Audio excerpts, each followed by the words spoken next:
네, 오늘은 종합부동산세에 대한 얘기를 할 건데, 제가 지난주 분당에서 오프라인 강의를 했는데 그 강의 끝나고 어떤 분이 물어보신 질문이에요. 종합부동산세가 많이 늘었는데 이게 정상인가요? 물론 그 고지서가 정상인지 아닌지는 제가 계산을 해보지 않았기 때문에 판단할 수는 없지만 실제로 종부세가 많이 늘었죠. 얼마나 늘었을까요? 최근에 11월 29일자 기획재정부 보도자료인데요. 이 보도자료에 나와 있는 내용이에요. 작년 대비 올해 종합부동산세 납부 대상자가 27% 정도 증가했고요. 이 종합부동산세 총 세수가 58% 증가했어요. 엄청난 증가폭이죠. 그런데 이 고지서를 받잖아요. 종합부동산세는 계산돼서 나오죠. 그걸 납부하면 되는데 그대로 납부하는 게 아니라 내 상황에 맞게 조정해서 납부를 해야 되겠죠.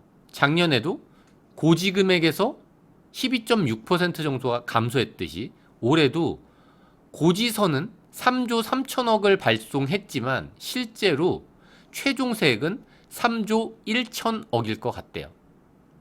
왜 그렇죠? 뭐 다양한 요소들이 있을 거예요.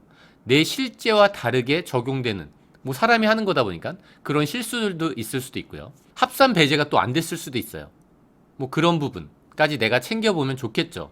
내가 고지서를 받았지만 그 고지서에 있는 금액과 다르게 내가 계산해서 납부하면 이 고지세액은 취소된다는 거죠. 그리고 9월 30일까지 합산 배제 신청을 해야 됐지만 지금 합산 배제하면 안 되나요? 가능하겠죠. 합산 배제 가능하고요. 혹여 12월 16일까지 신고를 해야 되지만 그 이후에라도 합산 배제 대상 물건을 내가 갖고 있다고 한다면 그것 또한 경정 청구할 수 있어요. 다시 돌려받을 수 있다는 얘기죠. 흔히 말하는 이 종부세가 뭘까요? 이게 종합부동산세 세법에 있는 그 목적이에요. 고액의 부동산 보유자에 대해서 조세 부담의 형평성을 제고하고 부동산의 가격 안정을 도모하려고 그러려고 만든 법이래요. 고액 부동산 보유자가 부채가 얼마나 있는지 없는지 여부는 고려하지 않죠. 어쨌든 부동산의 가격 안정을 상당히 도모하고 싶은 것 같아요. 그 목적이 제대로 달성되는지는 잘 모르겠지만 어떻게 하면 종부세 대상이 될 수 있을까요? 누군가한텐 부러움의 대상이죠. 종부세 대상이라는 그 자체가. 어떻게 하면 종부세 대상이 되죠? 일단 주택이요. 제가 가진 주택이 6억 원은 넘어야 돼요. 제가 가진 토지가 5억 원은 넘어야 돼요. 별도 합산 대상 토지라면 80억 원. 뭐 작지 않은 금액 이상을 보유하고 있어야 되지만 부채는 고려하지 않죠. 그러면 이 종부세가 내가 받은 고지서가 정상인지 아닌지를 확인하려면 내가 계산할 수 있어야 되겠죠. 어떻게 계산하죠? 이걸 디테일하게 다 알려드리면 어차피 안 볼 것 같아서 간단하게 좀 말씀을 드릴게요. 내가 가지고 있는 주택의 공시가액을 다 합산하는 거예요. 그리고 나서 6억 원을 차감해 주는 거예요. 만약에 그게 토지라면 토지의 공제가액이 있겠죠. 주택을 예를 들어보면 내가 가지고 있는 주택의 기준시가를 다 합산한 다음에 6억을 빼주고 이 공정시장가의 비율이란 거 85%를 곱한 다음에 세율을 곱하면 되는 거예요. 근데 내가 주택을 딱 한 채 갖고 있는데 강남에 20억짜리 주택이에요. 그러면 9억 원을 빼주고 11억 원에다가 공정시장가의 비율을 곱한 다음에 세율을 고려한다는 거죠. 위에서 나온 숫자를 과세표준이라고 하는데 그 과세표준에 해당하는 구간의 세율을 곱하는 거죠. 근데 여기서 적용하는 세율 또한 또 다르죠. 내가 만약에 주택이 조정대상 지역의 2주택 이상자거나 아니면 조정대상 지역 이외 다 조정대상 여부를 막론하고 나는 주택이 3주택 이상인 거예요. 그렇다면 또는 이거 또는 이거잖아요. 그런 분들은 세율이 요걸로 적용된다는 거죠. 과세 표준을 다 계산해 보니까 7억인 거예요. 그럼 요 라인 1.3%가 종합부동산세 세율이 되는 거예요. 그리고 좀 더 구체적으로 올해 고지액을 계산하려고 한다면 이 세부담 상한 비율도 고려해야 되겠죠. 이 세부담 상한 비율이라는 게 뭐냐면 전년 고지 대비 아주 많게는 고지하지 않겠다는 내용이에요. 뭐 기다리면 계속 원래대로 가긴 가겠죠. 제대로 맞는 금액으로 어쨌든 전년 대비 크게 상승시키진 않는다는 거죠.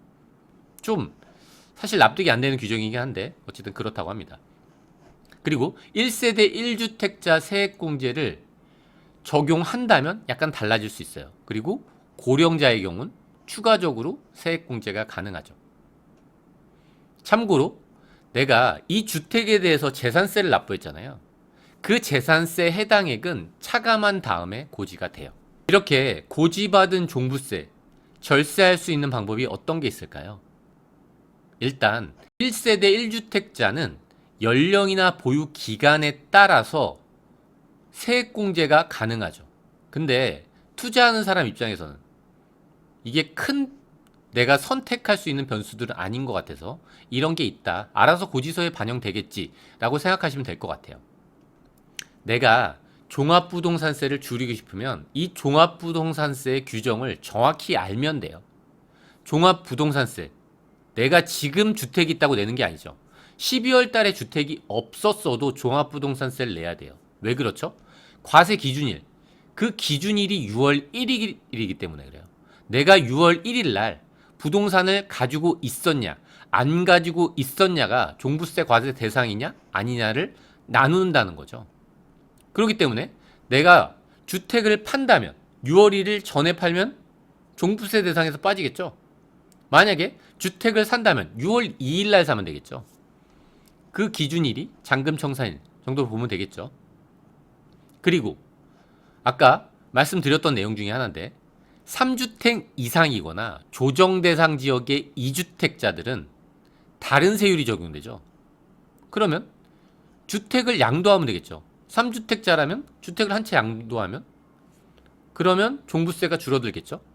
조정대상 지역 2주택자라면 조정대상 지역에 있는 주택을 팔고 대전같이 비조정대상 지역에 있는 주택을 취득한다면 이게 종부세 대상에서 높은 세율이 적용되진 않겠죠.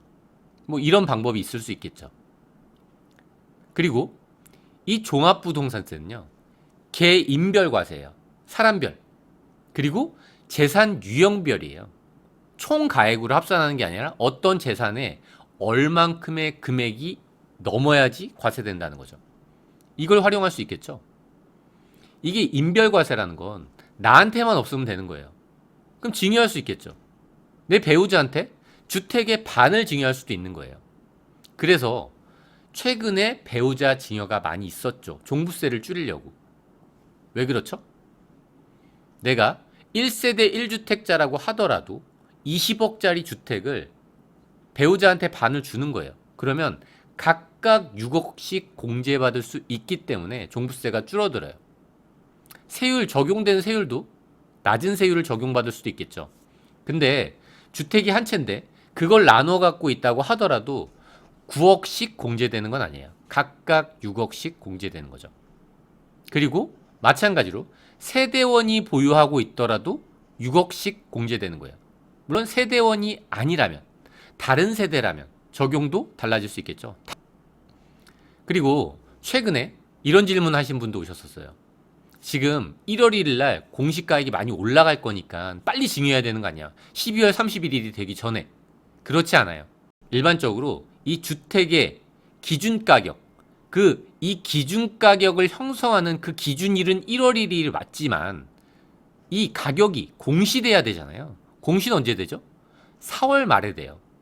그러면 그 전에 만약에 증여했어요? 그러면 어떤 공시가액 기준으로 증여세가 나올까요? 공시되기 전 금액 기준으로 나오는 거예요. 근데 주의할 점 있죠. 남주기 아까운 부동산 증여했는데 그 사람이 남이 될 수는 있겠죠. 뭐 지금은 아니더라도 확률상 이렇게 될 가능성도 상당히 높겠죠.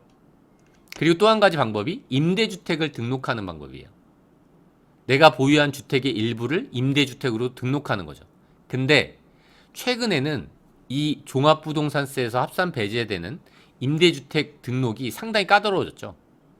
조정대상 지역에서 신규로 취득하는 주택은 이 임대주택으로 등록한다고 하더라도 종부세 대상에 포함돼요. 합산 대상에서 배제되지 않는다는 거죠. 물론 신규 취득하는 거예요. 2018년 9월 14일 이후에 신규 취득하는 거. 그러니까 조정 대상이 아닌 지역의 주택을 취득한다면 그 주택은 임대사업자 등록을 하면, 물론 이거 8년짜리예요. 그러면 종합부동산세 합산 대상에선 빠지겠죠. 이렇게 임대주택을 등록한다고 하더라도 내가 다른 주택에서, 주택이 한 채밖에 없어요. 다른 주택은 임대주택이고, 이렇게 1세대 1주택에서 9억 원까지 적용받으려면 주민등록과 거주지, 실제 거주를 해야 된다는 거죠. 그렇지 않으면 9억 원 공제가 안 돼요. 다른 임대주택이 있다고 하더라도. 그리고 또 하나 방법이 신탁회사로 등기를 이전하면 이때도 종부세 대상에서 빠질 수 있겠죠. 그리고 인별과세잖아요. 종합부동산세가 인을 늘릴 수 있겠죠. 내 분신을 만드는 게 어떻게 가능하죠? 이 종부세 납세 대상, 이 납세 의무자는 개인도 되고 법인도 되는 거예요. 내가 부동산을 배우자한테 이전하고자 할 때 분명히 리스크가 있을 수 있죠. 그래서 내 명의의, 내가 대표자의 단독 주주의 법인을 만들면서도 종부세를 줄일 수 있겠죠. 이렇게 신규로 부동산을 취득할 때 법인이 취득한다면 이 또한 가능할 거예요. 물론 기존 주택을 법인에 양도하면서 종합부동산세를 줄일 수도 있겠죠. 이때는 내 개인한테 양도세가 나올 수 있기 때문에 그 부분 주의해야 되고, 이 양도세는 어떻게 피할 수 있죠? 현물 출장으로서 피할 수도 있겠죠. 네, 오늘 여기까지 하도록 하겠습니다. 끝까지 들어주셔서 감사합니다.